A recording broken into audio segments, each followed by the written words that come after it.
didática ajuda bastante. Recentemente houve um relatório de um estudo feito na Inglaterra, onde um dos principais fatores do desempenho dos alunos na escola seria o ambiente familiar.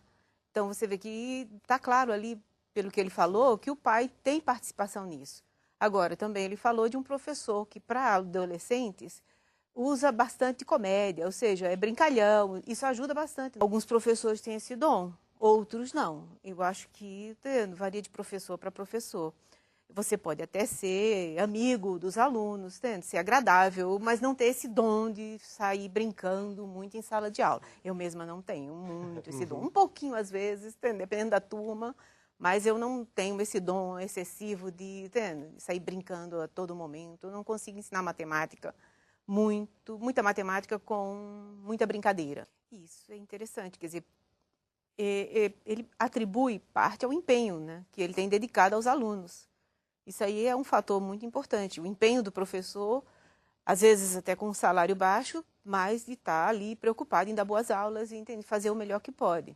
Então, isso é interessante, é um fator super importante. Salário é um deles, mas tem outros fatores. A família, a família. Agora, temos que preocupar também um pouco, nos preocupar um pouco com suprir na escola o que às vezes a família não pode fornecer de estímulos em casa.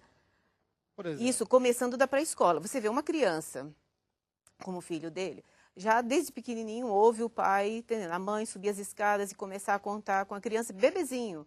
1, 2, 3, 4. Então, a própria mãe, o pai, vão ensinando matemática para a criança. Então, isso é claro. Hoje, os pais compram livros de literatura infantil que já tem muita coisa interessante sobre matemática. Eu estou com um aqui, inclusive, que eu comprei para minha netinha, que se quiserem ver. Ou seja, o pai hoje compra também, os pais compram vídeos sobre a matemática, sobre formas geométricas, sobre os primeiros números, sobre medidas. Então, coisas muito interessantes. Então, como é que a escola, quando pega alunos que não têm todos esses estímulos em casa, deve, suprir? Porque se os pais não conseguem suprir essa necessidade de estímulo desde pequenininha, então acho que a escola tem que entrar com todo um arsenal, com toda uma quantidade de recursos que possa ajudar o aluno a aprender matemática. Olha, começa com bebês, porque já temos vídeos para bebês sobre a matemática. Aprende. Eu acho que demora um pouco mais, porque dizem que as crianças pequenas estão com muitas janelas abertas.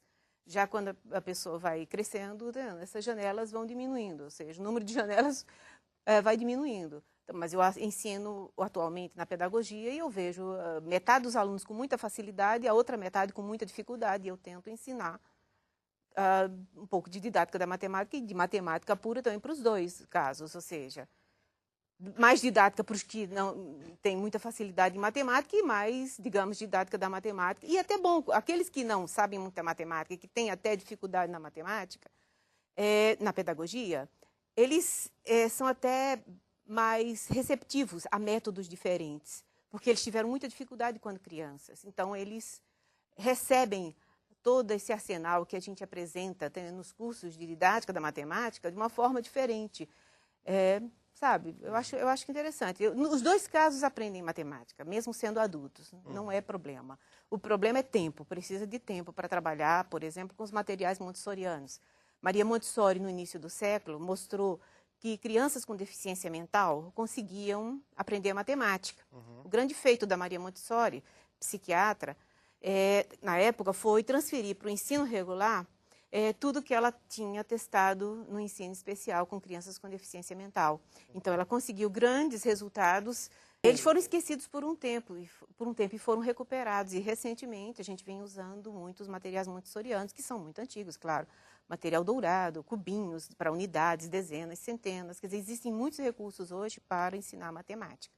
Eu acho que uma das coisas mais importantes na didática da matemática é o professor saber expressar, comunicar as ideias de várias maneiras. Então, existem 5 formas básicas de trabalhar com a matemática. Uma delas é o material concreto.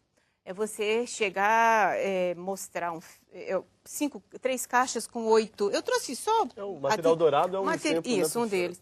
Eu trouxe aqui algo, massinha de modelar bem simples, Caixinhas de fósforo para mostrar a ideia de você comprar na feira, comprar 3 caixas com 8 caquis. Então, aqui já seria o material concreto. Então, seriam 3 grupos com 8 bolinhas. Certo. Então, isso aqui seria a representação da multiplicação 3 vezes 8.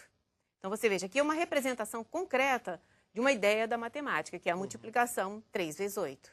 E aí, o que o aluno vai perceber? São 3 grupinhos com 8 caquis. Essa é a representação concreta. Quanto é que dá isso? Ou seja, se você der uma olhadinha, ó, esse daqui vai dar... Vou transformar aqui em 2 grupinhos de 10 e ainda sobram 4. Então, 3 vezes 8 vai dar o quê?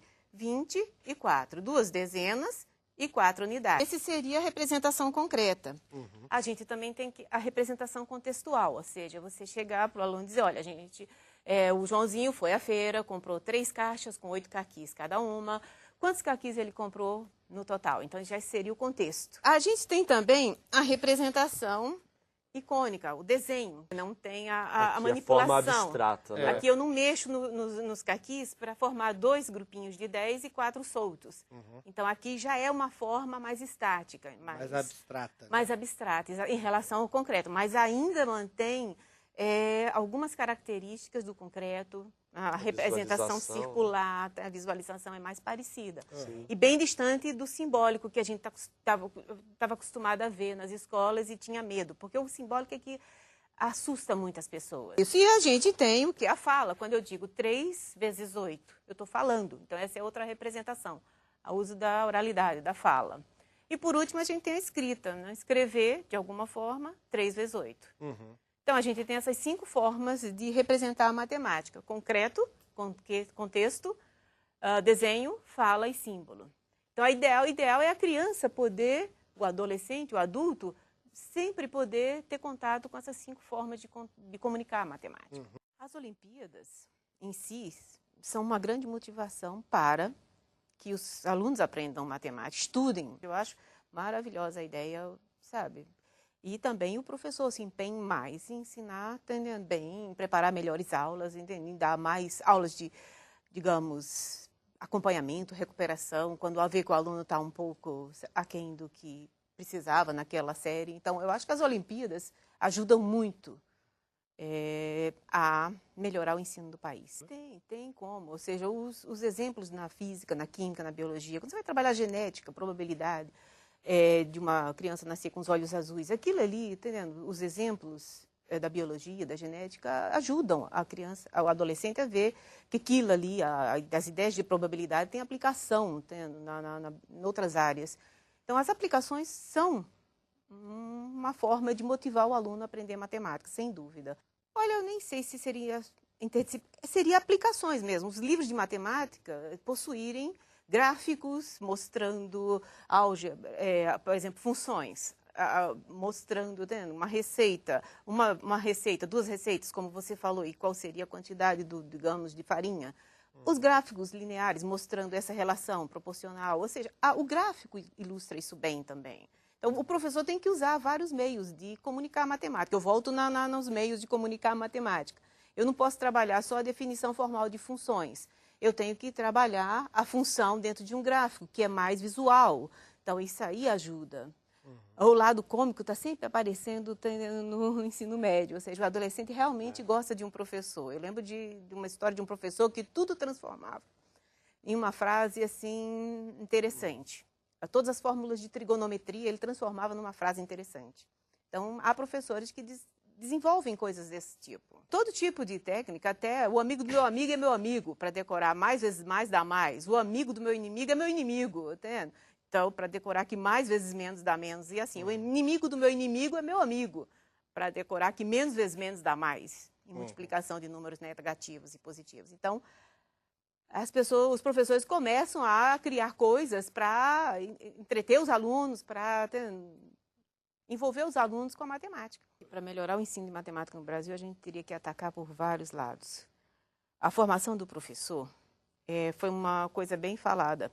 Agora, o salário define muita coisa. Não adianta fazer muitas avaliações para ver como é que os alunos estão na escola, se não melhorar e investir muito dinheiro nessas avaliações, se não aumentar o salário do professor e der condições para que ele possa fazer um bom trabalho. É difícil, veja, receber comparar os salários no Brasil. Variam muito e tem regiões que o salário é realmente muito pequeno. Então, é impossível você imaginar um professor ter condições de vida com aquele salário. O professor quer ter uma boa vida, ele quer ter uma boa saúde, uma boa alimentação, certo? Uma boa educação para os filhos. Ele tem necessidade de tudo que todas as pessoas têm. Só para te dar uma ideia, a maioria dos alunos que formaram comigo em 1982, quase 30 anos atrás, terminaram fazendo concurso numa boa universidade, uma universidade exigente que puxava muito, que é o UNB, o curso de matemática lá é muito forte, terminaram fazendo concursos para bancos. Hoje eu tenho colegas no Banco Central, na Caixa Econômica, no Banco do Brasil e outros órgãos públicos.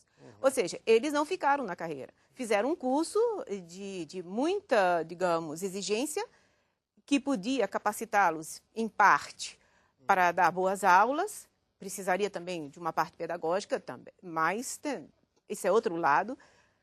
Mas todos terminaram, quase todos, um ou outro que ficou na profissão. Os outros foram para outras áreas. Então, não tem como você imaginar a melhoria da educação no Brasil com os salários que os professores recebem. Eles simplesmente saem as melhores universidades tentam convencer os alunos a fazer licenciatura, eles fazem, mas depois que terminam, eles vão para outras áreas. Então, não tem como. Todos os fatores terminam caindo no salário. Porque, veja, formação do professor. Se o professor tem um bom salário, ele mesmo se vira. Ele vai lá, pega os livros e estuda. E prepara boas aulas. Ele é autodidata, ele consegue ser autodidata. Então, eu teria N fatores a mencionar sobre a qualidade de matemática nas escolas e daria um jeito de estar relacionando todos eles ao salário.